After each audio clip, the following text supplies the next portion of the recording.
السلام عليكم ورحمة الله، تحياتي للجميع. جاتكم اليوم وصفة كلش سهلة وبسيطة عليكم ومو كلش مكلفة، ببيضة وحدة وعلى طباخ وبدون فرن وسريعة. فخلونا نبلش بيها.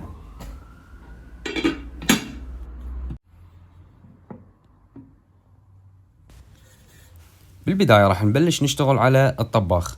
راح نشعل النار، نجيب أي مقلاية متوفرة عندكم تكون بيها غطا، نخليها على النار ونخلي تقريبا نصف كوب من السكر نفرشه بهذا الشكل، ونبقى نحرك بيه لحد ما يذوب عندي ويصير كراميل. يعني لازم تبقون تحركون بيه حتى لا يصير بيه سواد ويصير بيه طعم مرورة، يعني يمرمر عندكم إذا صار بيه سواد وما حركناه. بهذا الشكل شوفوا اللون شلون صار كلش حلو. بعدها راح نجيب ملعقة طعام من الزبدة، أي زبدة متوفرة عندكم، ملعقة مليانة، وراح نحرك بها ويا الكراميل بهذا الشكل. أول ما تذوب الزبدة نطفي النار ونخلي المقلاية على صفحة. راح نجيب 4 موزات نقطعها من الوسط بهذا الشكل. هنا مثل ما تشوفون راح أقطعها كليتها بهذا الشكل من الوسط.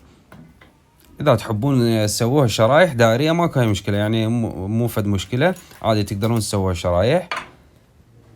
بعدها راح نجيب المقلاية، راح نخلي هنا عود قرفة ونخلي من حبات اليانسون التازة، يعني إذا متوفر عندكم راح نخليها بهذا الشكل. بعدها راح نجيب حبات الموز اللي قطعناها نص نص وراح نوزعها على المقلاية بهذا الشكل.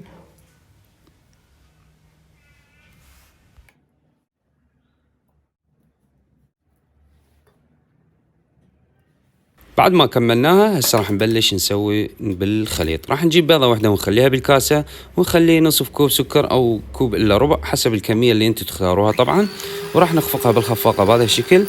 تقدرون تسووها بالايد اذا ما عندكم خفاقة كهربائية ما كان مشكلة. فديك دقيقة راح نضيف عليها نصف كوب من الزيت النباتي، نخلطها شوية فد دقيقة. بعدها راح نضيف عليها نصف كوب حليب او كوب الا ربع حليب، نخفقها كل زين بهذا الشكل. بعد دقيقة راح اضيف ذرة ملح، رشة هيجي كلش خفيفة. بعدها راح نخلي، طبعا هاي اختيارية، انا خليت هنا القهوة، حابين تخلون الكاكاو او شيء، انا خليت هنا ملعقة وسط من القهوة تنطيها طعم كلش طيب. بعد ما ذابت عندي القهوة بهذا الشكل راح نخلي كوب ونص طحين على هاي الكمية. طبعا راح اخلي كوب ونص طحين ونخلي ملعقة وسط مليانة زين من كربونات الصودا، يعني لا تخلون بيكنج باودر، لا كربونات الصودا. بعد ما تتجانس عندي كل المواد بهذا الشكل راح نجيب الملعقة راح نشتغل بها، راح اخلطها نتأكد من جوا من الداخل اذا ماكو تكتلات من الطحين او غيره.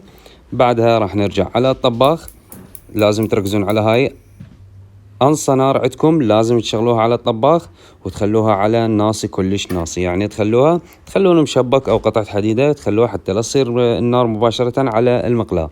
بهذا الشكل نخلي المقلاة على النار كلش ناصية. بعدها راح نفرش الخليط بهذا الشكل على كل الموز، نغطي الموز كليته بهذا الشكل. بعدها نخلي الغطا مالتها ونرجع عليها بعد 25 دقيقة. انتو بعد ال 25 دقيقة تفحصوه بهذا الشكل مثل الكيكة بالضبط.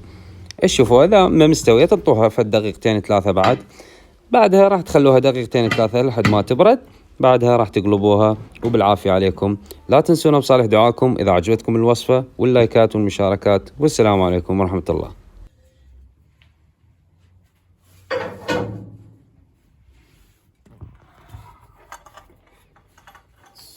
يا سلام.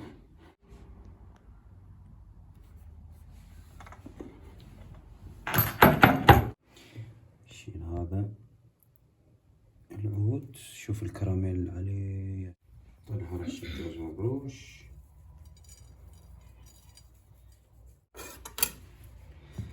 بعدها نقطعها